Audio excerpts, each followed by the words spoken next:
6월 7일 수요일 새벽 예배를 시작합니다. 사도신경을 고백하겠습니다.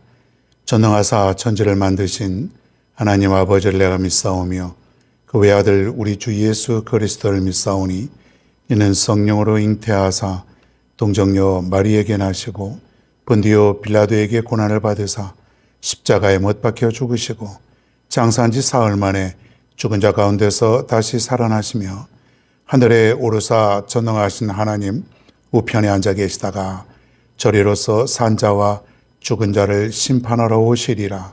성령을 믿사오며 거룩한 공예와 성도가 서로 교통하는 것과 죄를 사하여 주시는 것과 몸이 다시 사는 것과 영원히 사는 것을 믿사옵나이다. 아멘.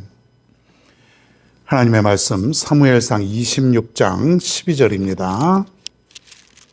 26장 12절 말씀 제가 읽겠습니다.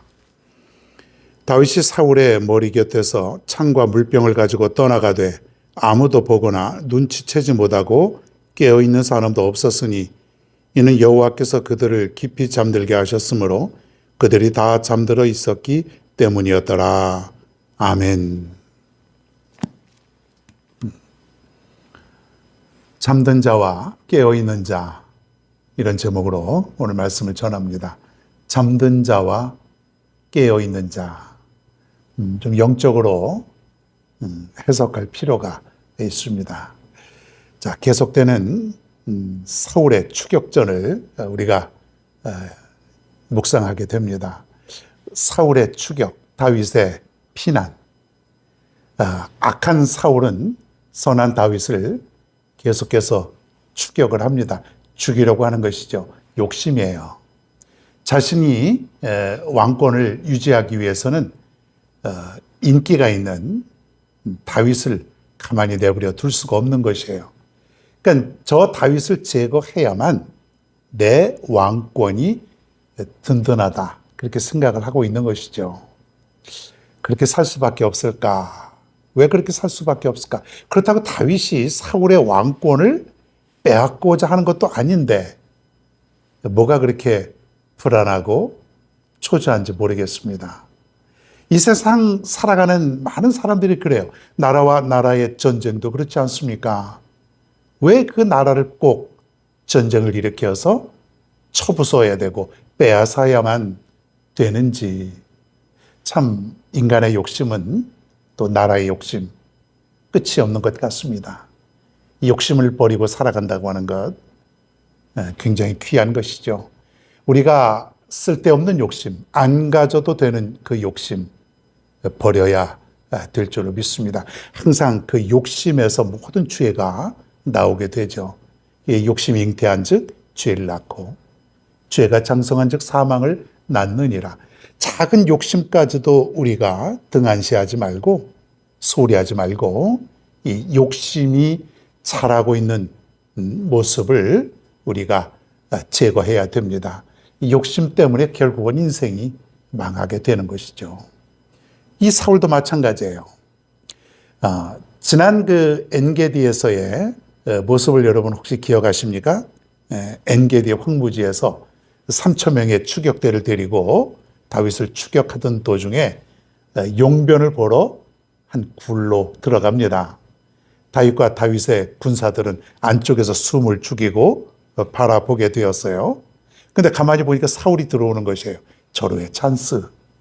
그냥 용변 보러 들어왔으니까 거의 무방비 상태죠. 칼로 찔러 죽일 수 있는 그런 찬스였지만은 다윗은 하나님께서 기름 부은 사람을 내가 함부로 할 수 없다 하면서 사울을 살려두게 됩니다. 옷자락만 하나 몰래 가서 이렇게 칼로 베어서 나중에 그 사실을 알았던 사울이 감동을 받고 잠시 추격을 멈추기도 했습니다. 그런데 사울의 마음은 또 바뀌게 되죠. 오늘은 10황무지에서 있었던 일이에요. 지난번에는 엔게디 황무지, 지금은 10황무지. 자, 그런데 오늘도 비슷한 일이 벌어지게 됩니다. 이제 3,000명을 또 데리고 다윗을 추격하는 도중 잠시 쉬게 됩니다. 추격하는 자도 피곤하죠. 도망가는 사람은 더 피곤하지만 추격하는 자도 피곤한 것이에요. 다윗 혼자가 아니라 다윗에도 600명이나 되는 군사가 있어서 만만치 않은 것이에요. 이 십황무지에서 사울과 그의 일행들이 좀 잠시 쉬게 됩니다. 잠도 자게 됩니다. 자, 그런데 다윗과 그 일행들이 몰래 가서 창과 물병만 가져오게 됩니다. 비슷하죠? 용변 보러 들어왔을 때하고 모두가 잠들어 버렸어요. 이거 이런 일이 있을 수가 있겠습니까? 사울과 정예병들 조그만 부스럭 소리만 나더라도 예민하게 분명히 깨어서 공격 태세를 갖출 것이 분명한데 이때는 모두가 다 잠들어 있었던 것이에요. 자, 그래서 다윗의 군대장 아비새가 장군님, 우리가 이 사울을 죽일 수 있는 또 찬스입니다. 절호의 기회입니다. 창으로 찔러 죽입시다. 이때에 다윗이 또 한 번 사울을 죽이지 않습니다. 하나님이 세우신 그런 사람이다. 그러면서 몰래 창과 물병, 사울의 창과 물병만 몰래 가지고 나오게 됩니다. 다윗이 이럴 수 있었던 것은 불과 얼마 전에 나발이라고 하는 사람을 통해서 경험한 것이에요.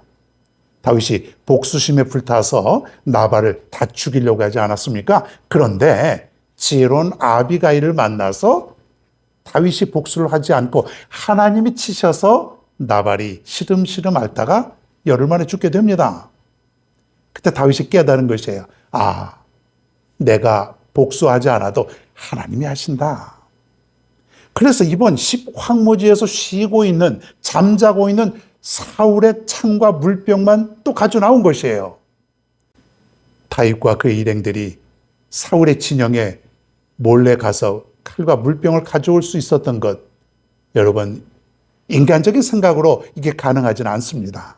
어떻게 수천 명이나 있는 그 진영 한가운데에 몰래 가서 창과 물병을 가져올 수 있겠어요? 하나님이 저들을 잠들게 하신 것이죠. 저들은 애초부터 영적으로 이미 잠들어 있는 자예요. 그래서 육적으로도 지금 하나님께서 잠들게 하신 것이에요. 그래서 다윗으로 하여금 사울을 죽이진 않았지만은 창과 물병을 가져옴으로써 죽일 수도 있었지만 죽이지 않았다가는 그 사실을 깨닫게 해주기 위해서 하나님이 저들을 잠들게 하여 주신 것이죠. 12절 말씀에 보면은 이는 여호와께서 그들을 깊이 잠들게 하셨으므로 그들이 다 잠들어 있었기 때문이었더라. 저들이 피곤해서 잠시 쉬기도 하였지만 하나님께서 저들을 잠들게 하셨다. 여러분, 영혼이 잠들면은 결코 하나님을 섬길 수가 없습니다. 내 영혼이 잠들어 있는지, 내 영혼이 깨어 있는지를 날마다 살펴볼 수 있어야 됩니다. 영혼이 잠든 순간 우리는 하나님을 섬길 수 없고 하나님을 볼 수도 없습니다. 그 틈을 타서 사단 마귀는 나를 공격하게 되고 결국 영혼이 잠든 사람들은 망하게 된다고는 사실이죠. 육신뿐만 아니라 영적으로도 저들은 잠들어 있었기 때문에 다윗과 그의 일행이 들어온 것도 몰랐다고 하는 것이에요. 모르죠. 다 훔쳐가도 모르고 죽여도 모르고 모릅니다. 왜요? 잠들어 있기 때문에. 그래서 깨어있으란 얘기예요. 깨어있으라. 깨어있지 않으면 하나님을 섬길 수 없고 깨어있지 않으면 하나님을 경외할 수가 없는 것이에요. 사랑하는 여러분, 우리의 영이 깨어있는가를 날마다 점검할 수 있기를 바랍니다. 정말 내가 영적으로 민감하고 있는가?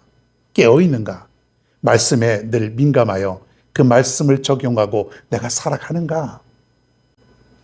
사랑하는 성도 여러분, 우리가 기도하면서 깨어 있어야 될 줄로 믿습니다. 깨어 있지 않으면 우리의 영은 죽게 되는 것이에요. 우리가 이 세상 살면서 영적으로 깨어 있지 못해서 늘 시험당하고 그리고 그 시험에 패배하여 살아갈 때가 얼마나 많습니까? 그래서 영적으로 무장해야 되는 것이에요. 기도와 말씀. 내가 영적으로 무장하는 방법은 오직 딱 한 가지예요. 기도와 말씀. 기도와 말씀. 이것을 통해서 내 영이 굳건해지고 강건해지고 늘 깨어 있어야 된다고는 사실이에요. 오늘 사울은 그리고 그의 군사들은 영육간에 다 잠들어 있는 사람들이었어요. 잠들어 있으니까 창을 가져가도 물병을 몰래 가져가도 사람들이 들어와도 모릅니다. 모르죠.